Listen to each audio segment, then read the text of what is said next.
Chris Harris, if you can take it. I know what's wrong with me. All right, well, welcome back to the show, folks. You are listening to the American Adversaries at Drive Time Primetime Show as we're running another Drive Time Primetime contest. And we got a big old prize batch lined up for you today. I'm going to have two winners. We're asking for questions that we can ask the candidates this weekend at the Sunshine GOP Summit, which will be held down at the Rosen Shingle Creek. You can try to get tickets if they're still available. You go by going to am660theanswer.com. am660theanswer.com. We'll be doing the show live there tomorrow night. And as we'll be doing the show live, Donald Trump will be speaking in the adjoining room. He speaks at 5 o'clock. Ben Carson is scheduled to speak at 6 o'clock. And let's see, Marco Rubio is going to be there in the morning. Jeb's going to be there in the afternoon. I think Carly's going to be there tomorrow. I know Ted Cruz is going to be there tomorrow. He's going to be there about midday, and then he's going over to the Faith Assembly of God Church on the east side of town at Econ Lockahachie and 417 for a 2:30 to 4 p.m. rally. You are welcome to go there. That is free. The tickets to the summit are not, but that is free. To get tickets to that event, though, which you'll need, go to Eventbrite, and then local events, Eventbrite, local events for the Cruz rally. But to get into the summit, you have to go to am660theanswer.com, or, of course, just listen to the American Adversaries as we come to you live tomorrow night from the summit. All right.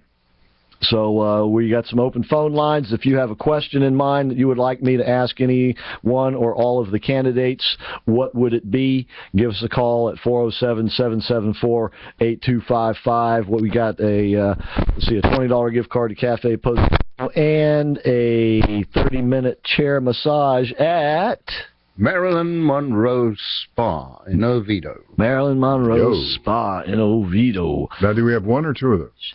Well, we're going to give first. Each winner. Side, and we're looking for right. sort of a gag question and a serious question, and each one will win both of those prizes. And of course, we're going to have a lot of prizes and fun to do on Monday night when we have our pizza eating challenge. Chris, this is the big showdown. Reggie too. The big showdown. Guy coming in. He's 265. He told me he's going to train in the morning. He is looking for redemption. But we're bringing in another big guy, 6'8", about 260. He wants a piece of Reggie. We got the Fred heads are coming in full regalia. They're going to have their mask on. That was pretty cool, though. You'll admit, seeing those fellows. They probably had 4 or 5 of them. And these masks are like $300 to $500 each. They've won major awards throughout the country. Big cheering section there. I always worry about when I drink and then I look up and I see that. I'm thinking, oh, my God, my vision's going I mean, is that Carly Farina? No, just had one, and it was too many. I know. But it's going to be a lot of fun. Of course, there's no cover charge. You're welcome to come out. You just spend what you eat and drink. And by the way, if you're a member of the American Adversaries Army, you have a 20% off coupon, which you're welcome to use.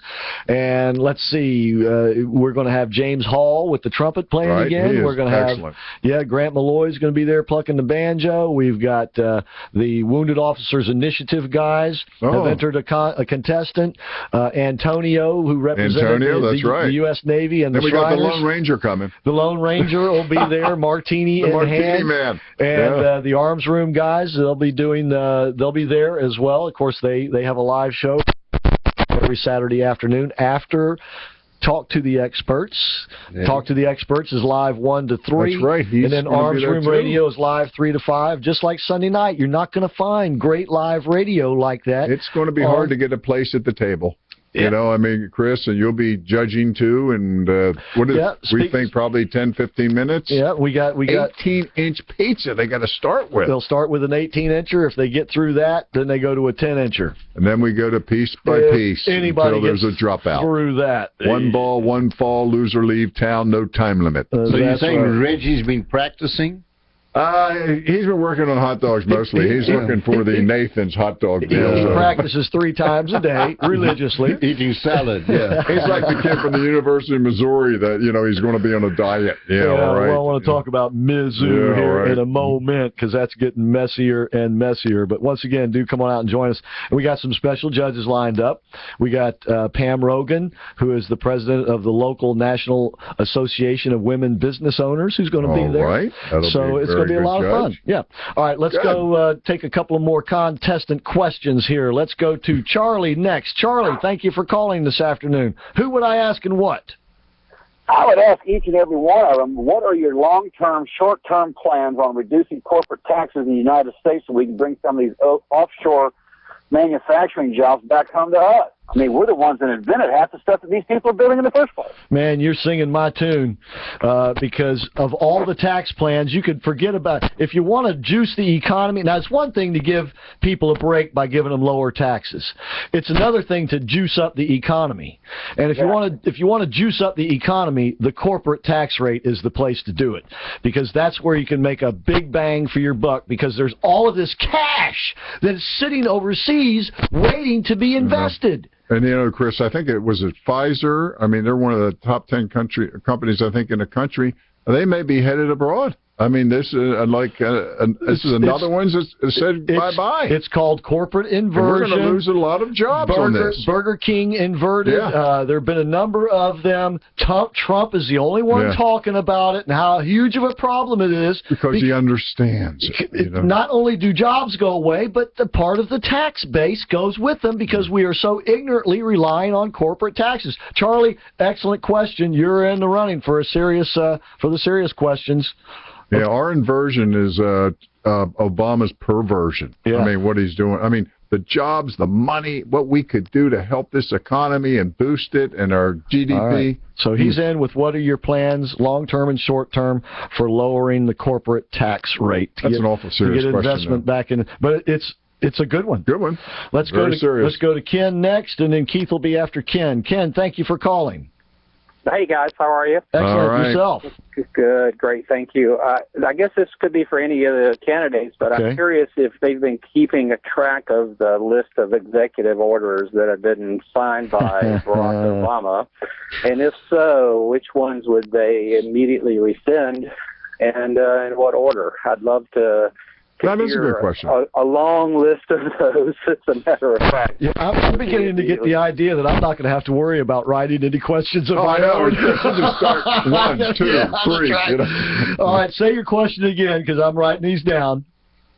Yeah, I'd just like to know what executive orders would... but you said, have you been keeping track? Have you been keeping track, and which ones would you rescind, in other words? That's right. Have you been keeping track? Have you been keeping your list and checking it twice, right? Have you been keeping track of executive orders? I think I could answer that. They're not keeping track. I don't think they have any clue how many are out there. There's so many of them. I just don't know which ones they would go after first. Well, and that's a good question because both Trump and Cruz have been very adamant and specific and at least saying that they would rescind a number of them. Now the question would be, do they have a list and do they know which ones they would rescind, or would it just be a blanket carte blanche, every doggone one of them, which is where I would do. Anything with a D after Ken, it. Man, that's a great question. That was real good. You're in the competition. Thank you, sir. Appreciate you call. Thank you, Chris. Thank you, guys. All right. He didn't just write executive orders. He also did executive memos, which circumnavigated the law as well, because it was then up to the department heads to implement. Yeah, in other words, some of the executive orders were very more specific. Other ones just addressed the agency, that this is basically my goal. No, but they weren't executive orders. They were executive memos. Right. And so he can't be held accountable for them. But the same effect would apply. In other words, the new president can send a new memo saying forget about all them other memos, cease and desist, and I'll see you tomorrow morning at 9 o'clock in my office, and we'll talk about it. So it could be done. It would be another step, but you're right. In essence, you're right. But still, the same thing would apply. In other words, the new president could reverse those just like he could reverse an executive order. Well, would they have the gonads to do that? That's why we want to ask these questions. Let's go next to Keith. Chris, you may get thrown out. Won't be the first time. Let's go to Keith. Keith, thank you for calling. Well, thank you all for taking my call, and thanks for what you're doing. God bless you. Appreciate that. Well, I tend to believe that national security is pretty important. So I would like each candidate asked to differentiate between radical Islamism and non-radical Islamism, and if there are any non-radical Islamists that are vocal about the radicals. Does that make sense? Let's see if we can word it this way. Can you differentiate between non-radical and radical Islamists? And are there any? There was a second part there. Well, if there are non-radicals, do they speak out against the radicals? Like whenever there's a terrorist attack, are they like, well, this is not us? Oh, let's say if they we're more like this. Okay, then how about and could you name a non-radical who has spoken out after one of these terrorist events? How about that? That would be great. All right, let me write this down. Well, the radical is the one that carries the bomb, right? Name. The non-radical. He's the one who sits back in the room and sets it off. Let's make it real simple, Keith. The one that carries the bomb is the radical, and the other one isn't. All right. That makes sense to me, I guess. All right. Well, that question makes sense to me. So that's another excellent question. All right, you're in the contest. All right. Well, that's so, folks. You see, this is what we're looking for, and these are all great questions. I like how they're responding, Chris. And it says something about our audience too. And I don't want to. It really does. I don't want to influence any of your guesses, but we can see that our audience is interested in serious things. Okay. As we're not, but they are. No. Mm-hmm. All right, I got to finish this against. Right. No, that's. I like that. That was a good question too. All right, let's take one more in this segment, then we'll take a break. Frank, thank you for calling tonight. Who would I ask? Guys. Go ahead, Frank. Yeah. I would like to ask these guys if the FBI seeks indictments against Hillary Clinton and Obama's Justice Department refuses to prosecute her, will his Justice Department go after her? Another excellent question. I think Frank and Koskinen and Lois Lerner, throw them guys in there too. Well, we all want to know that answer. I'm like you. It'll make me sick with this woman if we can't put her away into the big house where she belongs. Thank you. Thanks for calling it in. All right, if the FBI... Wait a minute, Frank, you still there? All right, I want to make sure I got this right. If the FBI seeks, because I'm handwriting these down, if the FBI seeks indictments and the Barack Obama Department of Justice refuses to indict, would they follow up and indict? Is that correct?